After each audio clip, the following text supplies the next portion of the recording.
హనుమకొండలోని చారిత్రకంగా ప్రసిద్ధిగాంచినటువంటి 1000 స్తంభాల దేవాలయం మహాశివరాత్రి బ్రహ్మోత్సవాలకు అత్యంత వైభవంగా సిద్ధమైంది. కాకతీయుల అద్భుత శిల్పకళా చాతుర్యానికి ప్రతీకగా నిలిచే రుద్రేశ్వరాలయంలో శివరాత్రి పర్వదినాన్ని పురస్కరించుకుని భక్తుల తాకిడి భారీగా ఉండనుంది. ఈ నేపథ్యంలో ఆలయానికి తరలివచ్చే భక్తులకు ఎటువంటి అసౌకర్యం కలగకుండా దేవస్థాన అధికారులు, జిల్లా యంత్రాంగం అన్ని రకాల ముందస్తు చర్యలు చేపడుతున్నారు. క్యూలైన్లలో వేచి ఉండే భక్తులు వడదెబ్బకు గురికాకుండా ఆలయ ప్రాంగణమంతా విస్తృతంగా చలో పందిళ్లు ఏర్పాటు చేశారు. గతంతో పోలిస్తే ఈసారి భక్తుల సంఖ్య గణనీయంగా పెరిగే అవకాశం ఉందని అధికారులు అంచనా వేస్తున్నారు. అందుకు తగ్గట్టుగానే బారికేడ్ల నిర్మాణం, త్రాగునీటి సదుపాయం, నిరంతర పర్యవేక్షణ కోసం ప్రత్యేక బృందాలను రంగంలోకి దించుతున్నారు.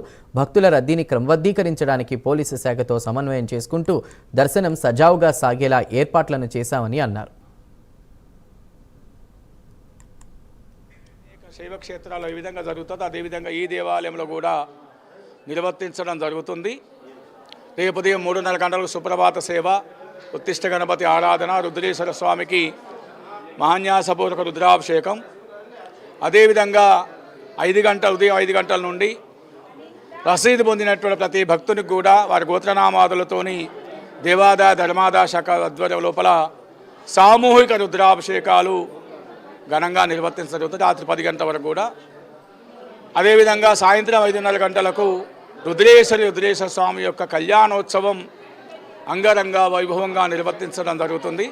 రాత్రి 12 గంటల లింగోద్భవ సమయం లోపల దేవాదాయ ధర్మాదాయ శాఖ ఆధ్వర్యం లోపల ఆలయ కార్యనిర్వహణాధికారి అనిల్ కుమార్ పర్యవేక్షణ లోపల ఈ యొక్క